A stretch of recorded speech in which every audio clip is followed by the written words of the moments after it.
우리 옆에 분 바라보시면서 인사하겠습니다. 부모님을 공경하십시다. 오늘은 어버이 주일입니다. 어버이 주일을 맞이하여서 어떤 말씀을 하나님 증거할까요? 주실 때에 기도할 때에 하나님께서 주신 말씀이 바로 신명기 5장 16절 말씀입니다. 우리 이 말씀 다시 한번 받드리겠습니다. 너는 내 하나님께 여기서 명령한 대로 내 부모를 공경하라. 그리하면 내 하나님 여호와가 내게 준 땅에서 아멘. 읽은 말씀은 십계명의 제5계명입니다.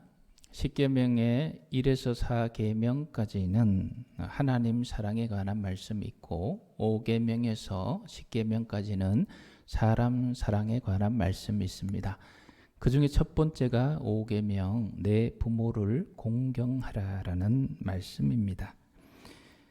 어버이날만 되면 하나님께서 이 말씀을 선포하라고 제가 2017년, 18년, 19년, 2000년까지 계속해서 이 말씀을 주신 거예요. 그래서 제가 이제 하나님께 또 기도하지 않았습니까? 하나님 또 이 말씀입니까? 식상하지 않으십니까? 좀 새로운 말씀 없습니까? 매 어버이날만 되면 이 말씀을 주십니까? 그때 저에게 들려지는 음성이 뭐냐? 너는 내 부모를 잘 공경했느냐 물으시더라고요. 그 제가 어떻게 대답했겠습니까? 예, 온전히 공경하지 못하였습니다. 그러니까 다시 이 말씀을 주는 것이다. 하나님께서 우리에게 부모를 공경하라고 계속해서 말씀을 주신 이유가 있어요. 하나님께서 우리에게 말씀 주신 이유는 우리를 괴롭히고 우리를 힘들게 하려고 말씀을 주시는 게 아니에요. 우리가 더욱더 복되게 서가기를 원하시기 때문에 주시는 말씀인데, 하나님께서 주신 감동이 뭐냐면은 내 백성들에게 더 많은 복을 내가 주고 싶은데 걸리는 게 있다. 그게 뭡니까? 부모를 온전히 공경하면 더 많은 복을 허락할 터인데 내가 복을 주고 싶어도 부모 공경하는 것이 부족하여 더 복을 줄 수가 없구나. 이 마음이 읽혀지는 거예요. 사랑하는 성도 여러분, 오늘 어버이 주일을 맞이해서 저와 여러분들이 부모님을 더욱더 잘 공경하셔서 하나님께서 저와 여러분들에게 마음껏 복을 내리시는 은혜가 있으기를 축복합니다. 예수님께서도 이 부분을 굉장히 강조하셨어요. 마태복음 19장 우리 17절 19절 같이 한번 읽어보겠습니다. 예수께서 이르시되 어찌하여 선한 일을 내게 묻느냐? 선한 이는 오직 한 분이시니라. 내가 생명에 들어가려면 계명들을 지키라. 이르되 어느 계명이오니까? 예수께서 이르시되 살인하지 말라, 간음하지 말라, 도둑질하지 말라, 거짓 증언하지 말라, 내 부모를 공경하라, 내 이웃을 내 자신과 같이 사랑하라 하신 것이니라. 아멘. 이 청년의 질문에서 우리 예수님께서 계명을 지켜야 된다. 그걸 쭉 얘기하면서 내 부모를 공경하라. 이 십계명에 나오는 이 계명을 또다시 말씀하셨어요. 예수님께서 신약 시대에 오셔서 구약의 모든 의식법은 다 폐하셨어요. 죄를 용서받기 위해서 소를 잡고 양을 잡고 짐승이 피를 흘리고 유월절을 지키고 할례를 행하고 이 의식법은 다 폐하셨어요. 그런데 더욱 강조하신 법이 있어요. 그것이 바로 도덕법이에요. 십계명이에요. 이 십계명에 나오는 도덕법, 사람이 어떻게 살아야 하는가, 사람 사이의 관계는 어떻게 해야 되는가, 이것은 예수님께서 신약 시대에 톡 강조하셨어요. 그 중에 대표적인 게 바로 내 부모를 공경하라라는 말씀입니다. 내 부모를 공경하라. 여기서 공경이라는 이 단어가 놀라운 단어입니다. 카베드라는 단어, 무겁다, 존경하다, 영광스럽게 하다. 부모를 공경하는 것은 아주 이 가벼운 것이 아니라는 거예요. 이 공경이라는 이 카베드라는 단어는 하나님을 공경하라 할 때 써요. 그리고 부모님을 공경하라 할 때 써요. 그 외에는 이 단어 쓰지 않습니다. 의인을 공경하라, 왕을 공경하라 이 단어 쓰지 않습니다. 오직 하나님께, 부모님께 이 단어 써요. 무엇을 우리에게 가르쳐주고 있습니까? 부모 공경은 하나님을 공경하듯이 부모님을 공경하라라는 말씀입니다. 오늘 신명기 5장 16절 말씀 다시 한번 받들겠습니다. 너는 내 하나님 여호와께서 명령하신 대로 내 부모를 공경하라. 그리하면 내 하나님 여호와가 내게 준 땅에서 내 생명이 길고 복을 누리리라. 아멘. 내 부모를 공경하라라는 의미가 이처럼 무겁고 중요한 단어예요. 왜 우리한테 부모를 공경하라고 하나님께서 말씀하시고 또 예수님께서 강조하실까요? 그리하면 내 하나님 여호와가 내게 준 땅에서 내 생명이 길고 영생을 누리고 그리고 뭐를 누린다고요? 복을 누리리라. 하나님의 백성이 하나님의 복을 받기 위한 가장 중요한 조건 중에 하나가 부모를 공경하는 거예요. 그래서 에베소서 가면 그것이 약속 있는 첫 계명이라 나와요. 하나님께서 하나님의 백성들을 복을 주고 싶은데 부모를 공경하지 않으면 하나님께서 복을 주실 수가 없어요. 이것은 의심할 수 없는 명확한 성경의 가르침이에요. 그래서 하나님은 우리에게 부모를 공경하라. 이 말은 바꿔 얘기하면 내가 내 백성에게 엄청난 축복을 해주고 싶은데 복을 내리고 싶은데 부모 공경이 약하니 복을 줄 수가 없구나. 여러분의 자녀들이 복되게 서나가시기를 원하십니까? 그러면 부모를 더 공경하세요. 그럼 하나님께서 여러분 자녀들을 더욱 복되게 해주십니다. 이게 성경의 원리예요. 그러면 어떻게 하는 것이 부모님을 공경하는 것일까요? 한국 최초로 냉동인간이 생겼어요. 얼마 전에 보니까 50대 남성이 그 80 넘으신 어머니가 암으로 이제 별세하게 되니까 어머니 무덤에 묻는 것도 화장시키는 것이 싫은가 봐요. 그래서 안타까운 마음에 이 거금 1억을 들여서 냉동을 했어요. 그래서 러시아에 가서 지금 냉동 상태로 있어요. 여러분 이러한 모습이 성경 이야기하는 공경일까요? 아니라는 거 잘 아실 겁니다. 하나님 말씀하시는 부모를 공경하는 모습이 아니에요. 우리가 이 땅에서 부모님 아무리 잘해드려도 한번 따라합시다. 천국만은 못합니다. 이 땅이 아무리 좋아도 천국만은 못해요. 그리고 여러분들이 부모님 아무리 잘 모셔드려도 하나님 품만은 못해요. 그래서 하나님께서 부르시면 우리가 기쁘고 감사한 마음으로 보내드려야 돼요. 인간적인 아쉬움과 섭섭함과 눈물이 있지만 이 땅보다 우리가 해줄 수 없는 하늘의 기쁨과 하늘의 위로와 하늘의 평안을 주시는 하나님 품에 보내드리는 거예요. 유교에서는 제삿날이 되면은 살아생전 부모님이 좋아하는 음식들을 이제 올려드립니다. 제 어릴 때 기억을 더듬어 보니까 그때는 한 40년 전쯤인 것 같아요. 이 집안 어른들끼리 다툼이 있어요. 제사상에 바나나를 올려야 되나 말아야 되냐. 그 아들 되는 분은 우리 어머님 바나나 먹고 싶으셔서 내가 살아생전에 못 해드렸는데 집 제사상에 이것 좀 올립시다 하니까 집안 어른이 이런 상것 어디 바나나를 제사상에 막 그러시더라고. 근데 지금은 보면 대체로 이제 그 어르신들이 좋아했던 것 이제 제사상에 많이 올라가죠. 이렇게 하는 것이 공경일까요? 뭐 아니라는 거 잘 아실까요? 성경에서 부모님을 공경하라고 가르치는 가장 기본적인 전제 조건은 살아 계실 때예요. 살아 계실 때 공경하라라는 말씀이에요. 이 공경이라는 것을 더 구체적으로 가보면요. 한자 그대로 해석해 드리면 예의 바른 태도로 모시는 거예요. 여러분 공경한다면 예의를 갖춰야 합니다. 사랑한다면 예의를 갖춰야 되고 공경한다면 더 큰 예의를 갖춰야 돼요. 예의의 가장 기본은 눈빛과 언어입니다. 여러분 부모님 공경하실 때에 눈빛과 언어로 말로써 예의를 갖추셔야 돼요. 나이가 80 넘으신 연로하신 아버지가 옆에 있는 아들에게 묻습니다.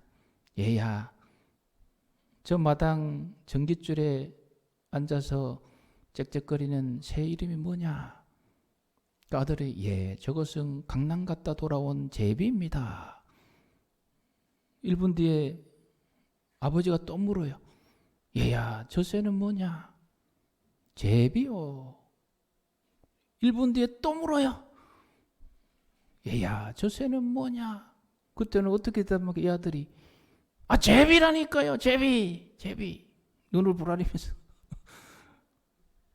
그때 아버지가 너무 실망이 돼서 집에 가셔서 오래된 일기장을 꺼내서 먼지 털어서 아들한테 읽어줍니다.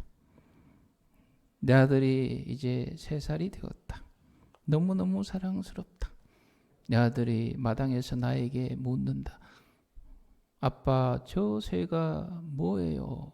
그래, 저 새는 강남 갔다 온 제비란다. 조금 있다가 또 묻는다. 아빠, 저 새가 무슨 새요? 저 새는 제비란다. 조금 있다 또 묻는다. 아빠, 저 새는 무슨 새요? 그래, 저 새는 제비란다. 그날 내 아들은 32번이나 물었다. 나는 물을 때마다 따뜻한 눈빛으로 사랑 어린 말로 제비라고 가르쳐 주었다. 여러분, 이것이 우리가 부모님한테 받은 은혜예요. 여기 자녀들 가운데서는 아마 유튜브 방송 듣는 젊은 자녀들 가운데는 우리 엄마 아빠는 내가 2번만 물어도 막 짜증냅니다. 이렇게 생각하는 사람 있을 수 있어요. 그것은 여러분이 지금 지각이 있어서 그런 거예요. 지각이 있으면 자꾸 그렇게 같은 질문 하면 안 돼요. 여러분이 어렸을 때, 저와 여러분이 어렸을 때, 지각이 없을 때 기어다니고 뭐 자주 묻고 아직 제대로 자라나지 않았을 때에, 그때에 저와 여러분의 부모님들은 우리를 그렇게 키우신 거예요. 따뜻한 눈빛으로, 따뜻한 말로. 그 정성으로 우리를 키웠기 때문에 오늘날 저와 여러분들이 있는 것입니다. 사랑하는 성도 여러분, 우리가 부모님을 바라볼 때, 부모님한테 말을 할 때 말에 공경을 꼭 가지셔요. 절대 하지 말아야 될 말 뭔지 아세요? 뭘 안다고 그러세요? 아니, 뭘 안다고 그러세요? 세상이 바뀌었어요. 그런 얘기 하지 마세요. 또 부모님 가슴에 콱 못이 박히는 말이 뭐가 있습니까? 그냥 모르면 가만히 계세요. 가만히 있는 게 우리 돕는 거예요. 여러분, 살아있는 부모님한테 가만히 있으라고 하면 뭐예요? 그런 얘기 절대로 하지 마세요. 살아있는데 어떻게 가만히 있을 수가 있습니까? 부모님 생각은 딴 것도 없어요. 어떻게 하면 자녀들에게 조금 도움이 될까 싶어서 이런 얘기 저런 얘기 할 때 여러분들이 잘 설명해 드리고 그러셔야 돼요. 그리고 부모님 공경은 행동으로 실천하는 것이 있어야 돼요. 우리 청년들이 또 중고등부 학생들이 이 꽃을 준비하는 영상이 있는데 우리 한번 보십시다. 그게 우리 청년들이 어젯밤에 코로나인데도 모여가지고 이렇게 정성으로 꽃을 준비하면서 또 인사말을 준비했어요. 보겠습니다.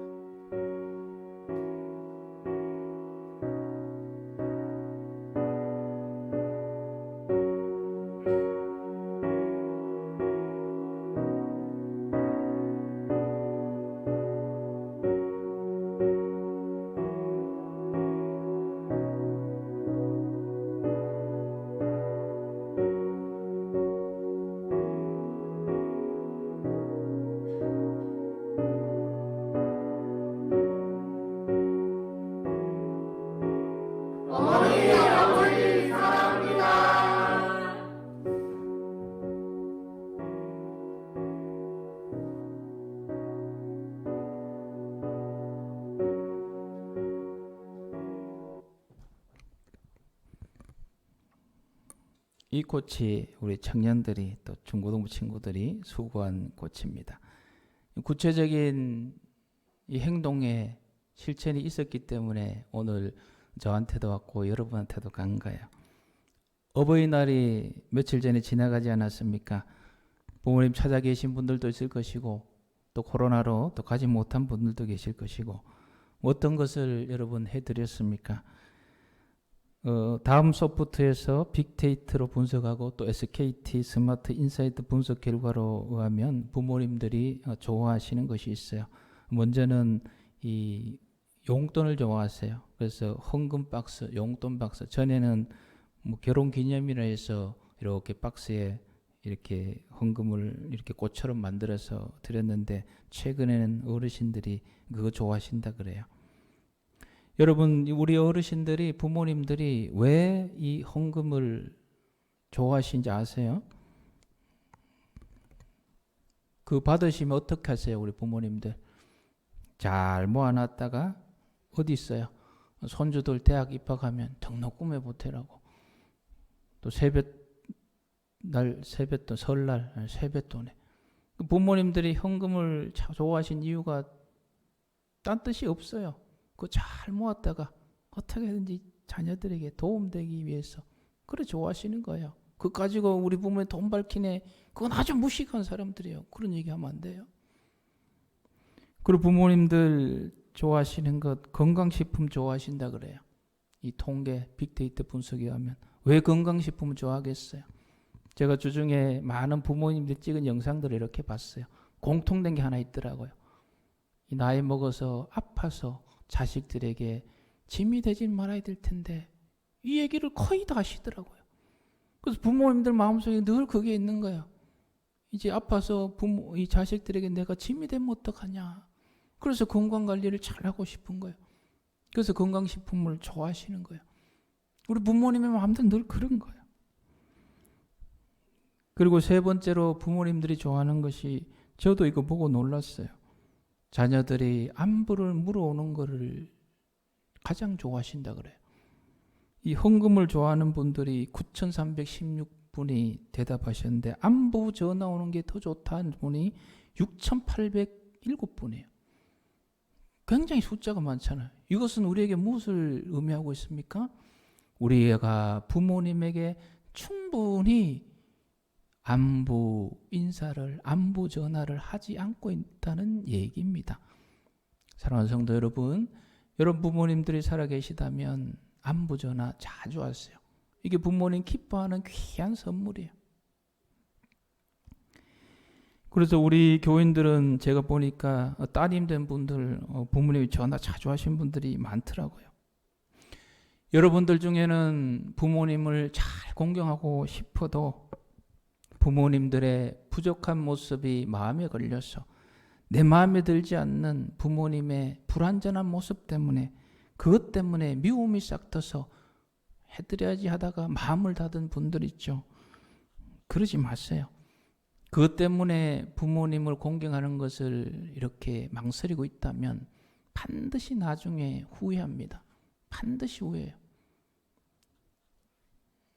저희 아버지는 제 나이가 되기 전에 먼저 돌아가셨어요. 그리고 할아버지가 계셨지 않습니까? 할아버지가 아버지처럼 계셨는데 저희 할아버지는 평소에는 호인이세요. 그런데 뭐만 드시면 문제입니까? 약주, 술만 드시면 이제 난리 나는 거예요. 몽둥이 가지고 저도 패고 형도 때리고 엄마도 때리고 할머니도 때리고 그냥 눈에 보이시는 게 잘 없나 봐요. 그리고 웬만한 가재 도구들은 다 이제 하늘로 날아다니죠. 밥상이 훅 날아서 저기 탁 TV도 훅 날아가고 술만 드시면. 그래서 굉장히 제가 미워하면서 온전한 공경을 하지 못했어요. 갑자기 돌아가셨어요. 그 이후에 저희가 어떤 게 남아있을까요? 굉장한 후회들이 자꾸 남아져요. 어쩌면 할아버지의 저런 모습 내가 할아버지를 더 공경하지 못했기 때문에 나타난 모습일 수도 있겠다. 하나님 앞에 회개도 많이 하고 좀 더 잘해드렸어야 될 걸. 여러분 우리 부모님들 언제까지 계실지 아무도 몰라요. 아무도 몰라요. 그건 하나님께서 다 오락하면 다 가야 되는 거예요. 그래서 여러분들 지금 마음속에 부모님의 연약한 모습, 불완전한 모습 때문에 내가 공경해야 될 거 망설이고 주저하고 있다면 그러지 마세요. 반드시 해야 됩니다. 하나님 말씀 부여잡고 불완전한 모습 다 덮으시고 여러분 공경하세요. 전화도 드시고 여러분 받은 사랑을 하나님 부모님한테 나누셔야 돼요. 왜 그렇습니까? 나중에 우리가 키워보면서 다 알게 되잖아요. 그때 부모님들이 이랬어 이랬구나. 부모 심정이 돼보면 아는 거예요. 그리고 꼭 기억하세요. 여러분 부모님들이 완전하기를 기대하지 마세요. 저도 부모이면서 또 자녀이기도 하잖아요. 제가 완전할 수가 없잖아요. 우린 자꾸 부모님이 완전하기를 기대하는 측면이 있어요.